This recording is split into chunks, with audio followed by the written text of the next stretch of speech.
It was the first day of school, and Emily could hardly contain her excitement. After all, the start of a new school year always brings the promise of new friendships, experiences, and discoveries. The class was buzzing with energy, but they quickly quieted down when the teacher, Ms. Johnson, announced the arrival of a new student. Lily, a shy girl with big brown eyes, walked into the room without lifting her head. The silence that followed wasn't one of mere expectation. There was something delicate in the air, something that captured everyone's attention. As the minutes passed, Emily couldn't stop thinking about the story Ms. Johnson had shared about Lily. She had recently lost her mother and moved to the town, a fact that deeply touched Emily. The loss of a loved one is something that leaves a mark, changing how we view the world. Emily, like many children her age, had never faced something like this, but the thought of losing someone so close made her reflect on the fragility of life. While observing Lily during the lesson, Emily felt an immediate connection, a desire to help, even though she wasn't sure exactly how. It's not uncommon for these connections to form between children who, even without exchanging words, seem to understand something deeper. Deep down, Emily knew that sometimes a simple gesture of friendship can be a turning point. And without even realizing it, she began to plan how she could, in some way, be the support that Lily perhaps didn't even know she needed. Over the next few weeks, Emily started noticing certain patterns about Lily. She always wore the same clothes to school, not dirty, but slightly worn, as if they had seen better days. It wasn't something obvious to everyone, but Emily, being a keen observer, picked up on these details. What struck her even more was how Lily never seemed to talk to anyone. She stayed quiet, sitting alone at recess, watching the other kids play, like a spectator in her own world.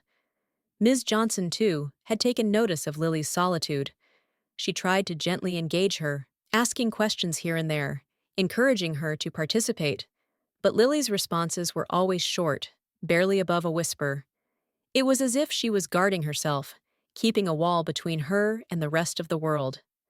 This kind of distance can often be a silent cry for help, though few would recognize it at first glance. Many children experience similar feelings, yet struggle to express what they're going through. Emily found herself thinking more and more about Lily's situation. Sometimes, small details reveal much more than we realize. A child sitting alone, a pair of worn shoes. These things speak to deeper struggles. It's easy to overlook these signs if we don't pay close attention. This observation began to weigh on Emily's heart, and a seed of determination was planted. Maybe there was something she could do to change this, but she didn't know what, yet. One afternoon, after the final bell rang, and most of the students had left, Lily remained in the classroom. She approached Ms. Johnson with hesitant steps, her small hands trembling. "Ms. Johnson, can I talk to you?" she whispered, her voice barely audible. The teacher, sensing something was wrong, nodded calmly. That was when Lily, who had always kept her emotions locked away, suddenly burst into tears. "I don't want to go home. Please, can I stay with you? I'm scared."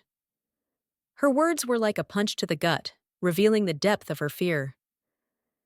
Ms. Johnson knelt beside her, gently placing a hand on Lily's shoulder, trying to provide some comfort. "What are you scared of, Lily?" "Is everything all right at home?" she asked softly, though her mind was already racing. The sight of this quiet, withdrawn child breaking down so suddenly triggered a mix of concern and urgency. As a teacher, Ms. Johnson knew she had to tread carefully, but she also realized that Lily's plea wasn't just a momentary fear. It was something much more serious. Situations like this remind us of how much goes unnoticed in the lives of those around us. We often think we know people, but behind closed doors, there can be so much hidden. It's not easy for a child to express fear in such a raw way, and when they do, it's a clear sign that action must be taken. For Ms. Johnson, this was the moment where she knew she had to dig deeper and find out what was really happening in Lily's life. The path ahead wasn't going to be simple, but ignoring it was no longer an option. Ms. Johnson couldn't shake off the heavy feeling that had settled in her heart after Lily's tearful confession. That evening, after school, she made a decision, one that was unusual, but she couldn't ignore the nagging thought that something was seriously wrong. She decided to quietly follow Lily and her father as they left. The man, always quiet and distant, picked up Lily in an old, beat-up car. Ms. Johnson trailed them from a distance, her heart racing, unsure of what she would find.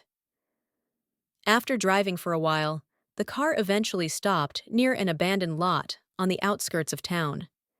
To Ms. Johnson's shock, she watched as Lily and her father settled into the car for the night. There was no house, no apartment waiting for them, just the cold metal shell of their vehicle. It suddenly made sense. The worn clothes, the loneliness, the fear. Lily wasn't just afraid of something at home. Her home itself was a source of fear. Ms. Johnson stood frozen, her mind struggling to process the depth of Lily's hidden struggles. This discovery hit Ms. Johnson hard. It's easy to overlook the realities some families face, especially when they do their best to hide their hardships. Yet, the truth has a way of revealing itself in the smallest cracks. For Lily, those cracks were growing wider, and Ms. Johnson knew she couldn't turn away. Something had to be done, and quickly. But what steps should she take?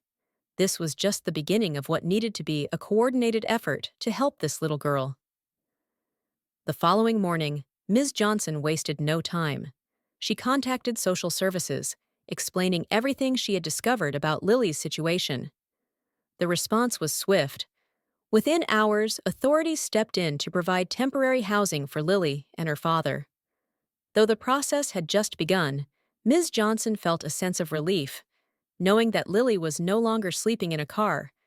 This was just the first step, but it was a vital one. The town itself, hearing the story, didn't hesitate to get involved either. The school organized a fundraiser, rallying the community to support the little family. The outpouring of kindness was overwhelming. Parents, teachers, and even students contributed to the cause, raising enough money to secure a small apartment for Lily and her father. It wasn't just about the money. It was about showing Lily that she wasn't invisible, that people cared about her. This kind of support has a profound impact, especially on a child who's felt isolated for so long. Emily, along with her classmates, began to include Lily in their games and conversations, giving her the sense of belonging she had been missing. As the days turned into weeks, Lily started to blossom. She became more engaged in class, her shy smile slowly turning into genuine laughter. She and Emily grew close, forging a friendship built on trust and understanding.